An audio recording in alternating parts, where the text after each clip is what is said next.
Vicky, hello, good morning, and many thanks indeed for joining us here on Morning Prime. It is the 17th of May 2024, Friday, and everyone looks forward to having, of course, this particular day, which ushers in the weekend for them to relax and, of course, also take it easy. Today is Friday, and every Friday you have Uongozi Today coming your way, where we try and critically analyze the leadership of the day. And also today, we know it's a big day for Mount Kenya, where they will be converging in Limuru for what is started to be the Limuru 3. And of course, we always know when there's a convergence in Limuru, contentious issues arise from there. Also going by the draft constitution that we had, some of major issues inside there, or some of the major implications that were changed from the constitution in Limuru 3 as we know it today, especially where the power of the Senate and also the National Assembly is concerned. And that has always been a contentious issue up to today, with also the shooting down of the House of Parliament bill, right, that has been also very contentious. But let's see what is also up the collective sleeves of the weatherman. The weather is up next.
right, Ruto to splurge 1.6 billion shillings on state houses and lodges. That is what is headlining the front page of the Standard today. Belts tightening a day after his deputy's high spending plans in the face of dire economic hardships facing Kenyans were revealed.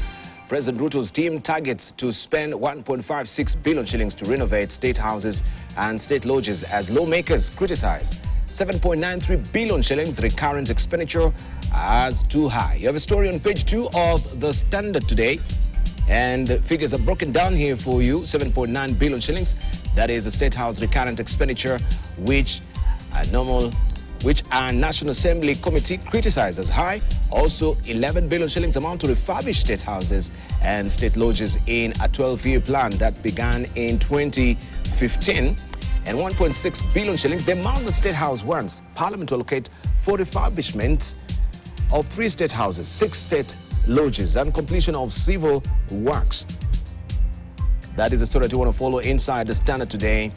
And also, death of ANC, Mudavadi, UDA in deal to fold party. ANC is headed to the political party's graveyard, and its officials will be incorporated into President Ruto's UDA and others given government jobs. It has emerged as Prime CS Musalia set to join UDA, without any conditions. And they have a story on page 6 of the Standard today. And why DP Gachagua is coming under attack? The Deputy President has lately been in the eye of a political storm, with a section of Mount Kenya leaders questioning his loyalty to the government and criticizing his push for 1 man, 1 shilling, 1 vote revenue sharing formula, saying he was right at heart of government. You have a story on page 8 of the Standard today. Ready to rumble. Biden-Trump debate face-off. United States President Joe Biden and Donald Trump agreed to hold election debates in June and September, with the rivals trading barbs about their first on-stage meeting in nearly 4 years. You have a story on page 22 or page 12 of the Standard today. Let's look at the teaser on top here. TSC threatens to sack striking intern teachers. You have a story on page 4. And also, cooperative bank profits rises 6.6 billion shillings.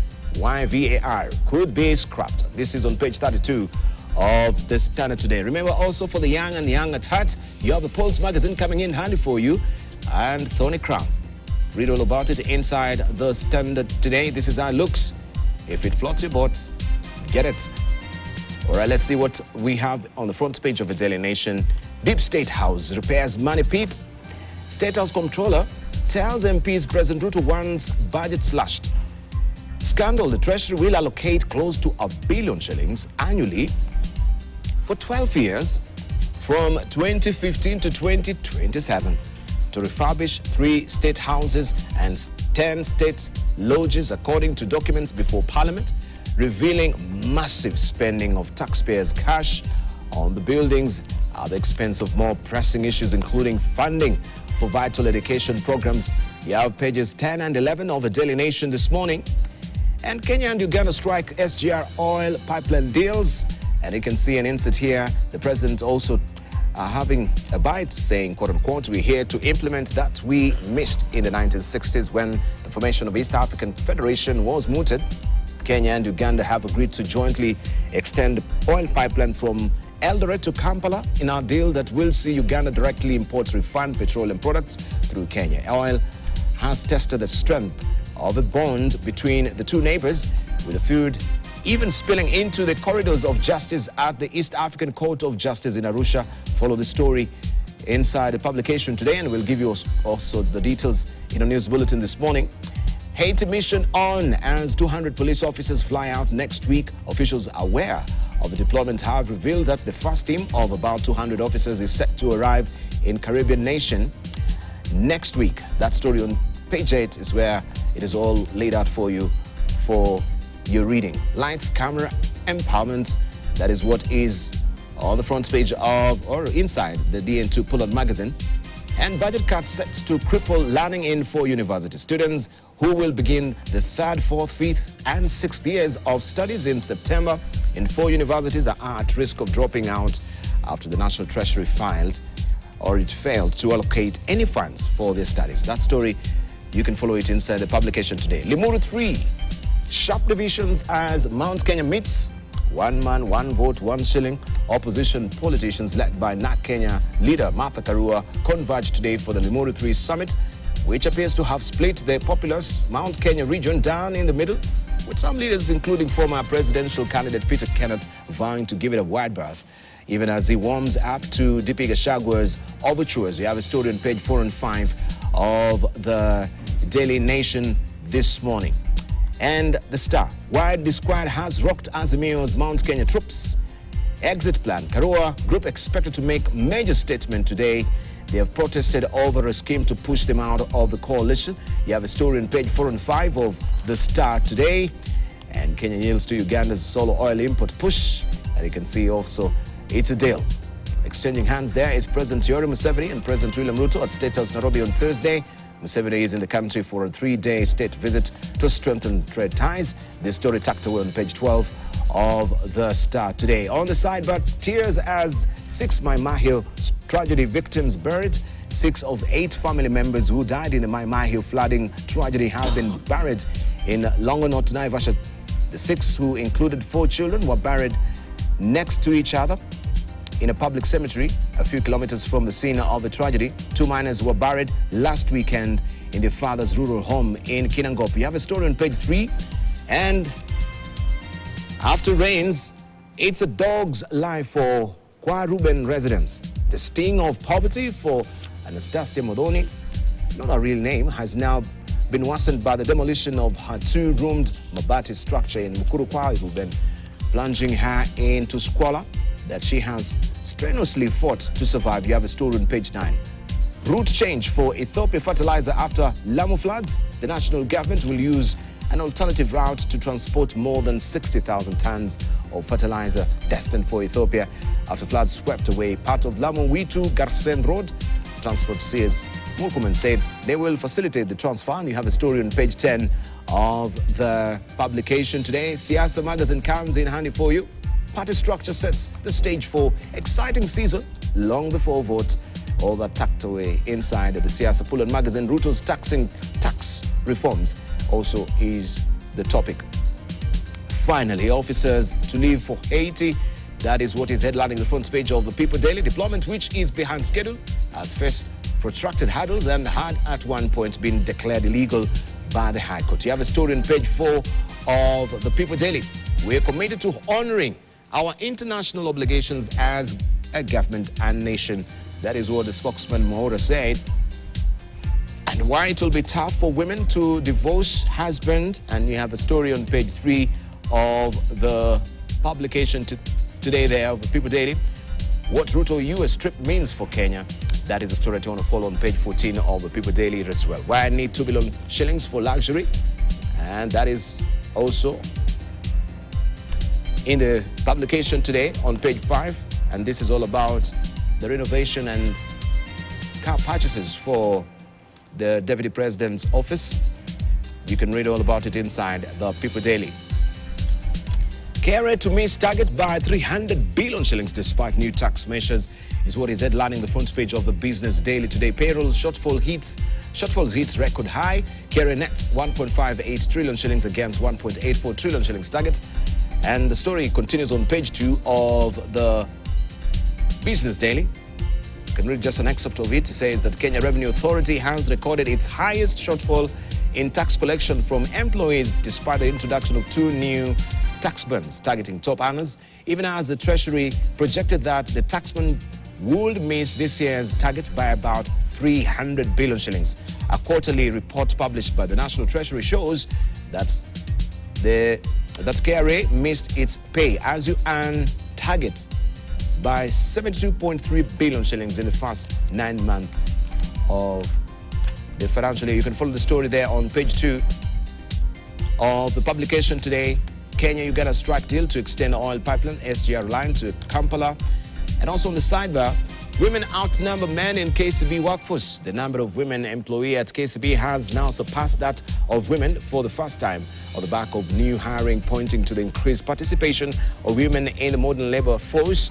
And Kenya-Germany strike 250,000 jobs deal.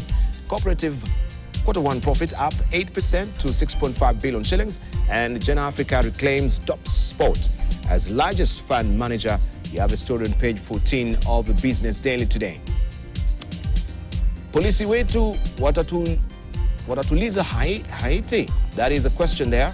Kinara wa Magenge Barbecue ambia kituo cha redio anawasubiri kwa hamu. And this story continues on page 2 of Taifa Leo this morning. Baada ya vuta ni kuvute kwa muda mrefu kotini, hatimaye kikosi cha kwanza cha maafisa 200 wa polisi kinatazamiwa kusafiri hadi nchini Haiti Alhamisi ijayo. The story is on page 2 of Taifa Leo.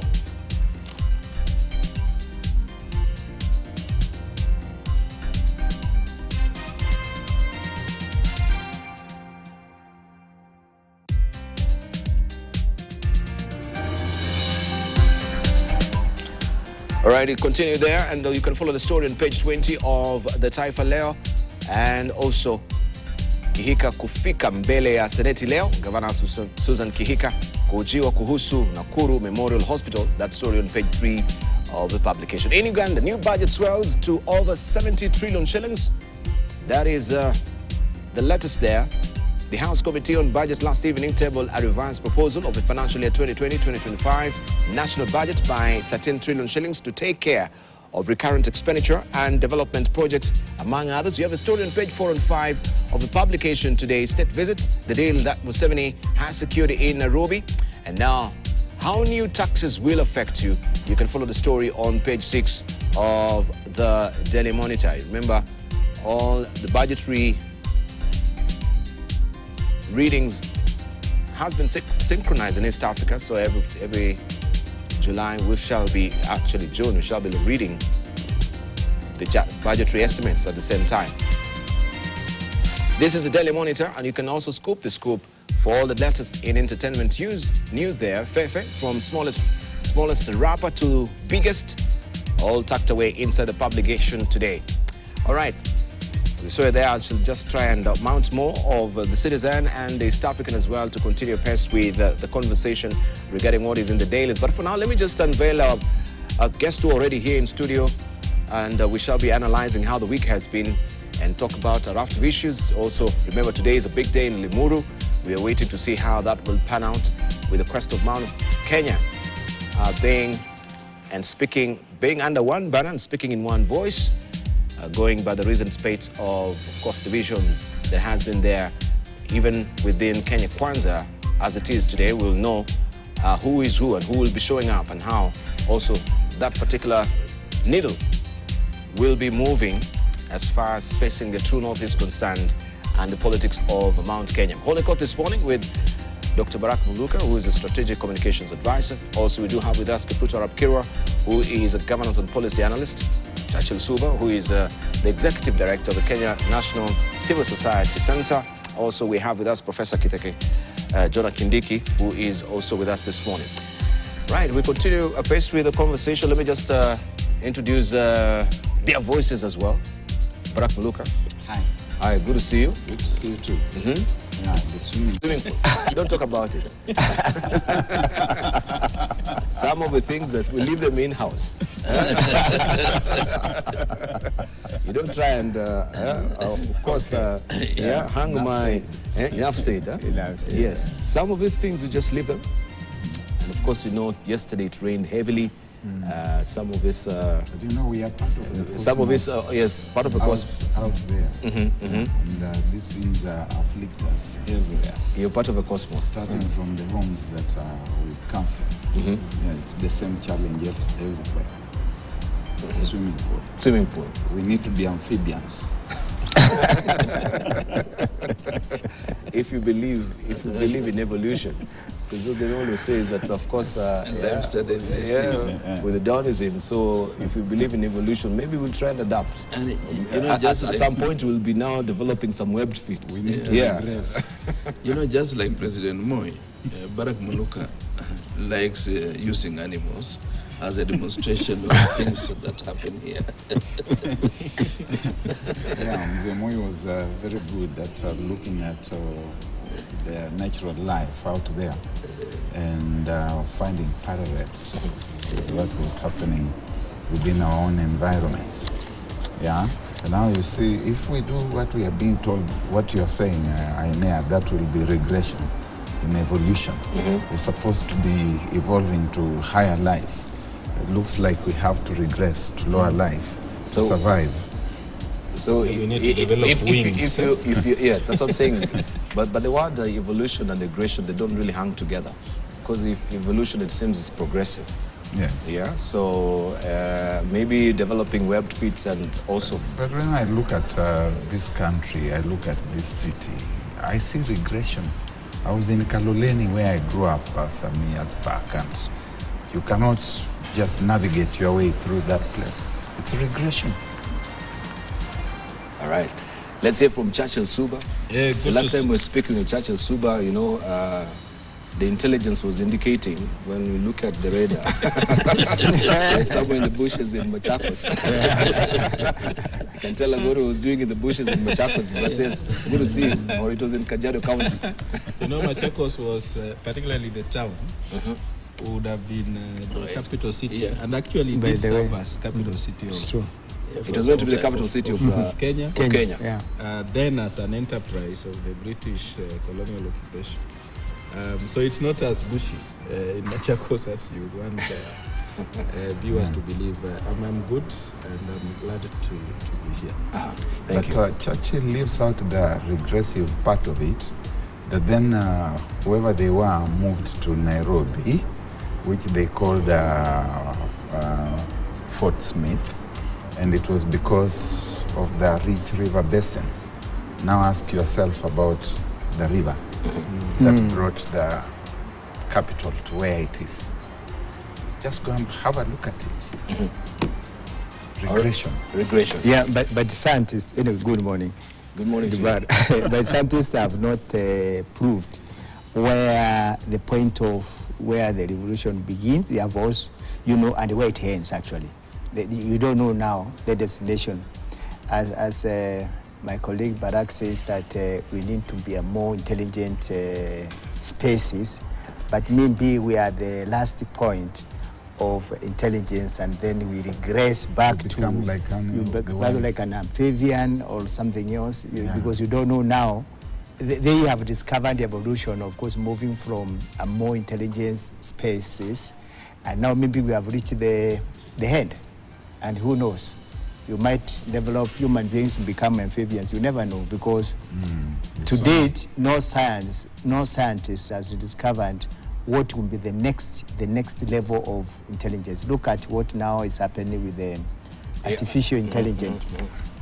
People are no more relying on the print, the you know, going to the dictionary and trying to get book. When we were in school, dictionary was a very important book to refer to, you know, when the you Oxford, read Oxford, and all those dictionaries. So when, as a student, when you read and you find a new word, a report you can't understand, the teachers used to tell us, now refer to the dictionary. These days, students are told just get artificial intelligence. You don't even need to. You just go to the, you click, and then it will do everything for you. And I think human beings will start becoming lazy. As we discover new things, we also become lazy. And I don't know our thinking ability, whether it will be affected or not. But that's subject to another we will be the robots. We will be like the robot. I agree entirely. You have seen the Generation Z. Yes. That is averse to working from 8 to 5. So they want to sell at a supermarket from home. I wonder how that happens. Yeah. How because a lot of you know, we are in a very... It's quite easy. It's like Amazon. They are selling to you. You are here. Yeah, they don't have Amazon, or even they don't have create stores. Create virtual warehouses, showrooms. They are already there, and wherever you are very quickly interfaced with the shop. The goods are delivered, and you pay even on delivery. So already there. Right. I expected also Churchill to tell us a bit of the Public Benefit Act right now that has been streamlined after the long decade of a battle. The civil society, a huge conference was here. I had hoped you'll be so happy. Yes, after the long indeed. battle, I'm drawn battle with the civil society, right now at least there's light at the end of the tunnel. I'm indeed very happy, and perhaps I should take this opportunity to, thank the government of President William Ruto for the first time since he was elected. I've never had those words coming from his mouth. For the first time. Finally. Because this is a law that was assented to by former President Mwai Kibaki on the 18th of March, of February 2013. And in that year we had elections that were held a little earlier. And so the honors of rolling out the law fell on the Jubilee Coalition government, then headed by President Uhuru Kenyatta, that also had its own issues with the civil society, claims that the civil society had taken them to the egg. You remember during the campaigns it was opposition leader Raila Odinga, but as soon as they were elected, the civil society became the punching bag. And so that grievance and the reluctance to operationalize the law has gone on for the last 11 years. And we are glad that in their wisdom, Kenya Kwanza stated in their manifesto that they'll operationalize the PBO Act. And I think there is a convergence of circumstances that led to the announcement at Gigiri during the UN Civil Society meeting. Of course, our president is set to go to the US, and he would want also to have a few good-looking feathers as he moves around. And so for us, it is, for whatever reason, if at all government has its own reasons, of course we know that they have wanted to increase rates for registration of NGOs and so on, for other services that it's offered. And they were told reportedly by the Attorney General that for you to increase charges for NGOs, you must think of prioritizing commencement of the PBO Act. And so for whatever reason, I think for us, it's a win-win. Of course, we'll negotiate some of those rates, and we hope that the rollout, having come with the goodwill of the leadership, will be smooth, and that the law will be implemented faithfully to the letter, so that Kenya can be the destination of choice for social investors who may want to pitch tent. And we're glad that international NGOs like Oxfam already have their international headquarters here. Amnesty International has its regional as well as Kenya country office, and I think with the commencement of the law and walking the talk on the letter and spirit of that law, we should be able to attract more of such investors that can intervene positively for the social ills that afflict our society. So what essentially does it really mean, especially for you and the other civil society? Does it, because we saw there was almost 500 registration of civil society with the PBO Act. With the NGO Coordination Act. That was the NGO Coordination Act. The NGO Coordination, they're defunct now. Once the new law came into force on 14th, the NGO Coordination Act ceased to exist. It stood repealed. And so we no longer have NGOs within the meaning of the NGO Coordination Act of 1990. We now have PBOs. So all those organizations that had already registered under the NGO Coordination Act automatically transit as PBOs. But the more fundamental thing that makes this law very different from the previous regulatory regime is that, first of all, at the level of registration, the moment an individual or group of individuals file the application to be registered as a public benefit organizations, the clock begins to tick. There are time frames within which the Public Benefit Regulatory Authority, as the new regulator will be called, is bound by the law to register. During the past, when people applied to register NGOs, certain provisions, clawback provisions, were put in the NGO Coordination Act because of the circumstances that led to its enactment. The NGO Coordination Act was enacted at the peak of the one-party rule, when there was a lot of suspicion. There was fear in government at that time that those who had been thrown out of KANU for having divergent views might use the NGOs as platforms to articulate their interests. And so certain provisions were put there that enabled the regulator to deregister any organization without any reference to the affected people and founders. And so this new law, over and above creating timelines for registration, makes it very difficult to deregister organizations, because it is anchored on Article 36 of the Constitution that, over and above guaranteeing the right to freedom of association, also requires that any withdrawal of a certificate of registration cannot be done without according the parties concerned a fair hearing.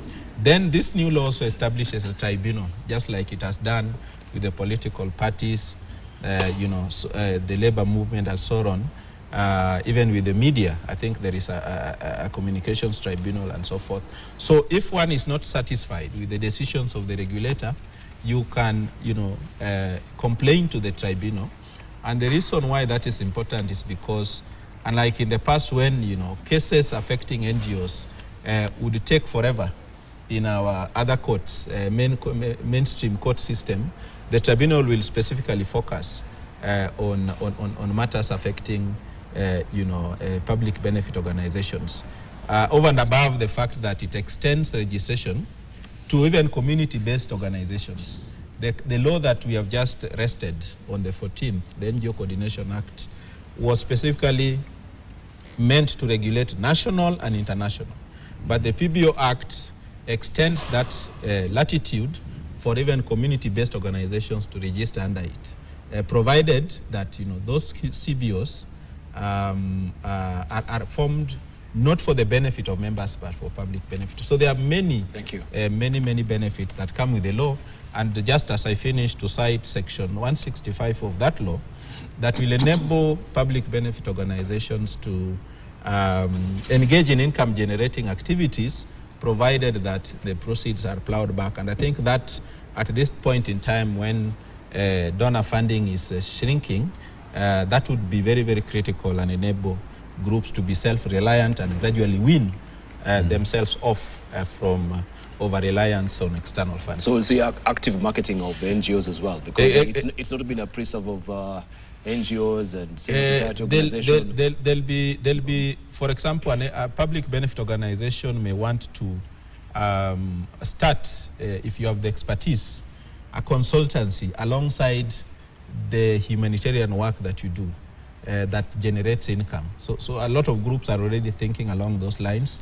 Public benefit organization may invest resources they may not need immediately in the security stock market and venture into shareholding in the Standard Group, in Safaricom. But the condition for that is that those proceeds are not shared, but are plowed back for sustainability and growth of the organization concerned. Indeed, indeed. All right, let's just put this also into full run, also look at the stories of the day, where State House is on the spot over the allocation of 1.5 billion shillings for the refurbishment of State House and state lodges for the financial year 2024-2025, while defending the allocations before the National Assembly Committee on Administration and Internal Security.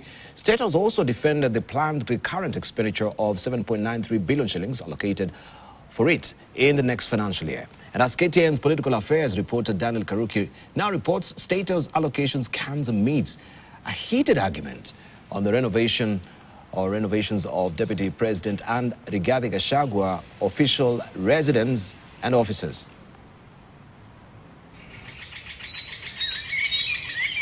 The financial allocation to the two highest offices in the land in the 2024-2025 financial year have left tongues wagging. hours after proposed 1.2 billion shillings allocation for renovations budget for Deputy President Rigathi Gachagua opened a can of worms. Thursday, State House also armed with defending their budget before Parliament Committee. President William Ruto plans on splurging 1.558 billion shillings in the coming financial year on the renovation of state houses and state lodges across the country amid the already dire economic situation in the country. State House Comptroller Kato Olemetito has defended the allocations to the House on the Hill. It would be good that instead of asking for that little extra that you're asking, kindly be considerate of all the other departments and Kenyans and just make do with what you have. Lawmakers Thursday criticized State House's planned recurrent expenditure of 7.93 billion shillings in the next 2024-2025 financial year. The president is the vision holder for the country. Really, you can imagine advisors alone 1-point-something billion. Is there something in helping the president to lead the country better, resources being constrained? We have had an expanded mandate as State House because more often than not, the head of state always issues executive orders, giving expanded mandates to several departments, especially State House. 250 million shillings has been set aside for the refurbishment of buildings at the Nairobi State House, 50 million shillings for the purchase of specialized plant, equipment and machinery, 100 million shillings for purchase of ICT networking and communications equipment, and a further 500 million shillings for construction and civil works in Nairobi. At the Mombasa State House, 240 million shillings has been allocated for the refurbishment of a fence and the main house, while at the Nakuru State House, 200 million shillings has been dedicated towards refurbishment of buildings at the facility. Sagana State Lodge and Kisumu State Lodge will use 35 million shillings and 14 million shillings respectively. Thursday, DP Gachagua moved to defend the allocations that had elicited mixed reactions. In a statement, the head of Deputy Presidential Communications Service, Jerry Rogene, accused the media of misrepresenting the budgetary proposals. Rogene says, and I quote, "The Harambee House Annex Office and Mombasa residents have been neglected over 15 years, affecting critical areas of habitability, safety, and security." Daniel Kariuki, KTN News, Nairobi. And you can grab a copy of a standard that has that story as well. Ruto to splurge 1.6 billion shillings on State House lodges, belt tightening a day after his deputy's high spending plans in the face of dire economic hardships, as I've mentioned before, facing Kenyans, were revealed. President Ruto's team target to spend 1.56 billion shillings to renovate State House and state lodges, as lawmakers criticize the 7.93 billion recurrent expenditure as too high, and also dips State House repairs money pit. This is also a headlining story on the front page of a Daily Nation. Priorities: State House Comptroller tells MPs President Ruto wants budget slashed. And this is a scandal in the making, so to speak, as they put it here in the sub-headline. The Treasury will allocate close to $1 billion shillings annually for 12 years, from 2015 to 2027, to refurbish 3 State House and 10 State House lodges, according to documents before Parliament, revealing massive spending, taxpayers' cash on the buildings at the expense of more pressing issues, including funding for vital education programs, where we understand also students who are now joining universities may or stand at the risk of dropping out along the way because of lack of funds. We shall be thrashing out on these matters as well with our panelist here this morning. And why the squad has rocked Azimio's Mount Kenya troops, this is what now I want to tell you, where the organizers of the highly anticipated Limuru 3 conference have confirmed that everything is set for the meeting to be held today. And speaking in Limuru, of course, leaders from the Azimio coalition, who are conveners of the event, stated that their focus is on addressing issues affecting the Mount Kenya region. However, the meeting continues to elicit both support and opposition, with some leaders deeming it unnecessary As Clement Masomo now reports, Public Service Cabinet Secretary Moses Kuria, who initially confirmed his attendance, has had a change of heart at the last minute. The long-awaited Limuru 3 conference seems to be gaining momentum, with Azimio la Umoja, One Kenya leaders from the Mount Kenya region, who are the conveners, confirming the meeting is on. We were just here to check the grounds. You can see everything is ready. We are set to go for Limuru 3 tomorrow. Meeting by invitation, delegates are accredited, and therefore, that's the way it shall be. As you can see ourselves, we are quite orderly. However, the meeting has sparked both criticism and support. While some leaders from the region endorse it, others believe it is not the opportune time for the Limuru 3, questioning its relevance to the community. The planners of Limuru 3 are the remnants of Mount Kenya who have not accepted a William Ruto presidency. Those are the originators, the planners, and the push behind the current Limuru 3 conference. Hao wenye wanazunguka wakisema sijui Limuru 3, Limuru 2, sisi tunawaambia sasa wakati ambapo tuko kazini. If any conference is to achieve anything meaningful for the nation, then the majority of the political players should be involved, both in the preparation and at the conference itself. Days before the meeting, Public Service and Delivery Cabinet Secretary Moses Kuria had confirmed his attendance. Yet, on Thursday morning, he made a last-minute reversal, citing external pressure. Through his Facebook page, Kuria says, and I quote, "I am aware that a very senior and powerful personality with prior experience in provincial administration is financing Limuru 3, and he has given instructions to Kioni that if I attend, he will not finance."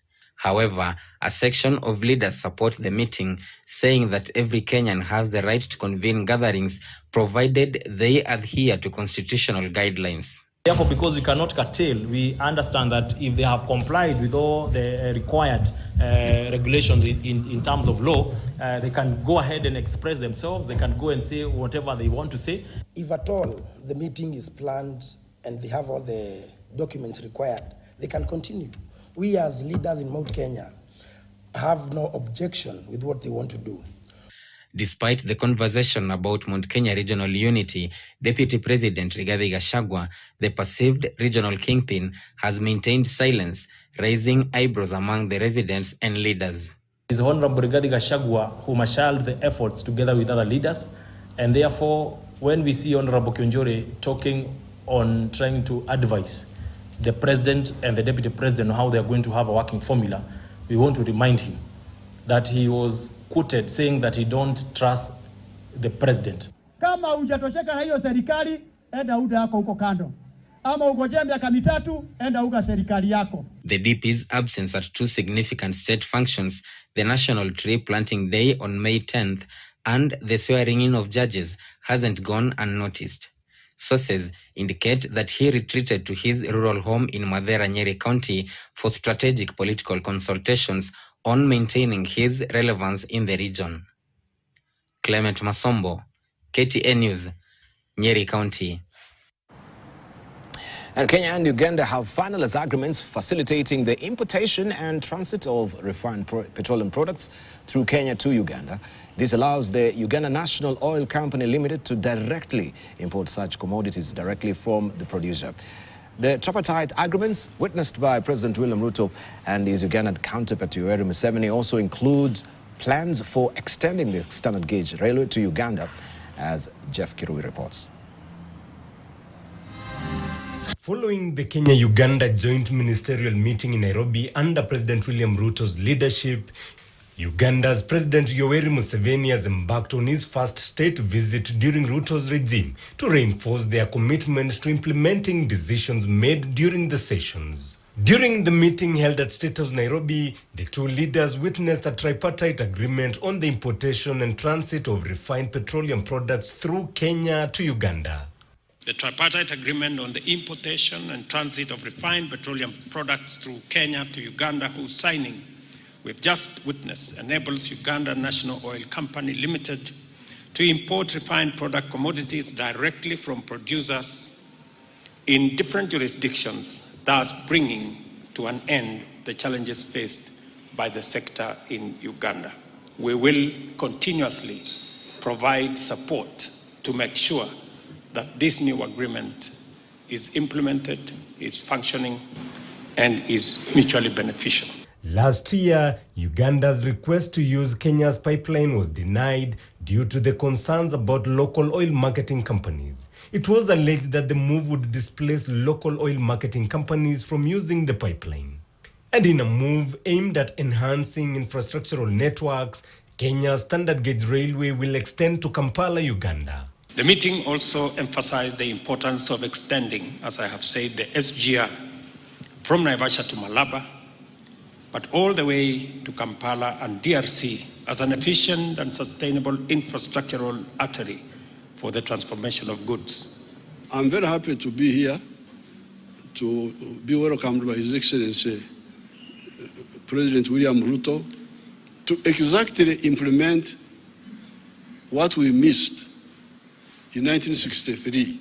Our leaders would have achieved it by that time, but some of them were diverted. To bolster trade relations between the two countries, President Ruto and his Ugandan counterpart Yoweri Museveni instructed trade ministers to address any outstanding trade barriers. We have agreed in the joint communique that's going to be issued later on making sure that trade between our two countries is unimpeded, either by tariff or non-tariff barriers or levies that are arbitrarily levied. But all these projects will now move us closer to the three historical missions: prosperity through wealth creation and market access, strategic security, and utilizing maximally the Undugu. Museveni also advocated for the unification of the East African nations into a federation, highlighting the importance of strategic security amidst a volatile geopolitical landscape. Jeff Kirui, KTN News.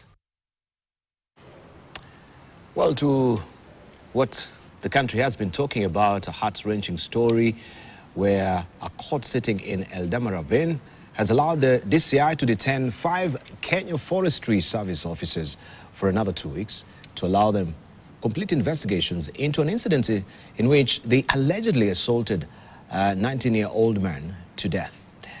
Senior Principal Magistrate Richard Koech ordered the suspects to be held at the Mogotio police station. The 5 allegedly beat up Stephen Mwangi for coming to the defense of his mother, who was being held for collecting firewood in the forest. The 19-year-old Mwangi later succumbed to injuries he sustained. The incident infuriated residents of Maji Mazuri in Baringo County, who later held protest for the arrest of the KFS officers. The incident occurred on the 8th of May 2024.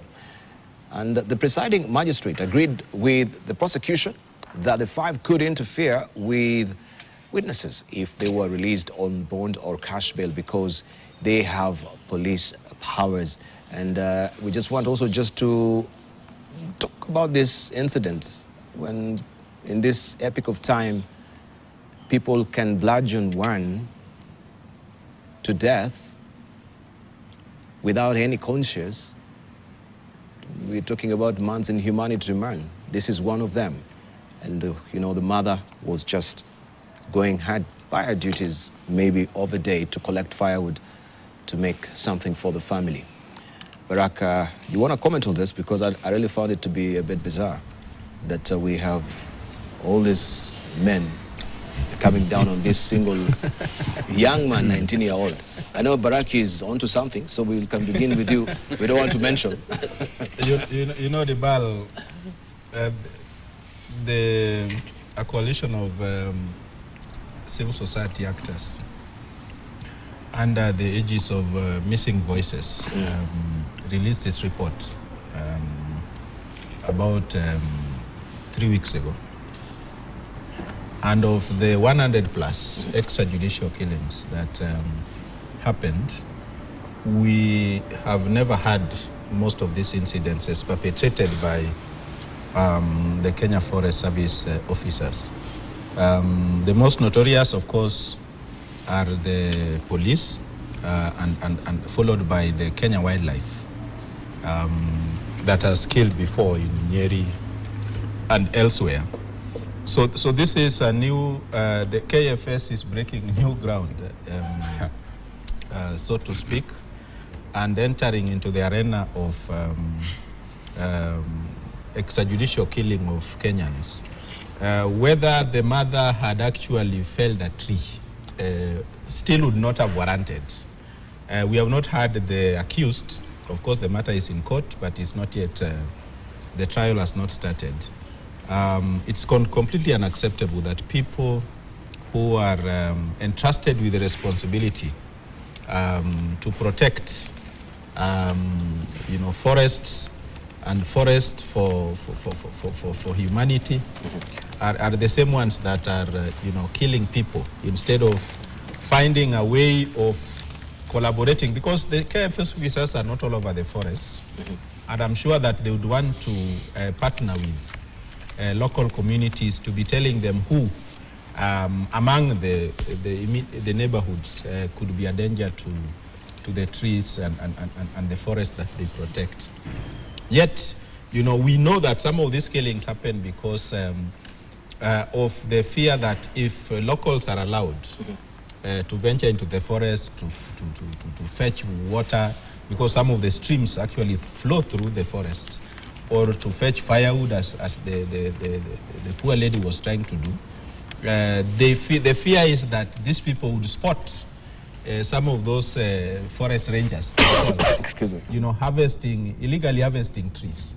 So that's the kind of situation in which I would want to, really condemn the act of bludgeoning a young boy to death purely on account of coming to the defense of a mother. And it demonstrates how this law, this provision on obstruction, even the police, misuse it. There are many instances when the police have abused some of these provisions, so that if you, for example, were walking anywhere and saw a hawker being harassed by the Nairobi City County Askaris, and you try to tell them to handle the situation differently, try to be humane, try to protect the dignity of the affected people.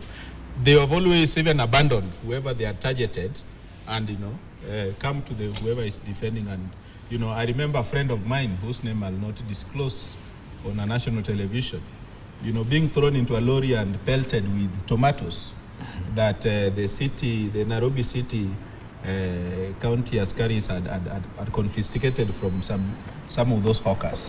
And by the time the lorry reached Dagoretti, where they normally take such contraband, the guy could not even pleaded to be allowed to wash himself in the lorry, because it's tomatoes all over you, and you don't even want to step out and meet anyone who knows you. So it is completely unacceptable, and I think some of these officers require human rights education and training.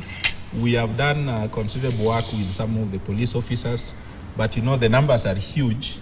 But I think human rights training and education needs to be integrated in the curriculum of some of these officers before they are deployed to the field.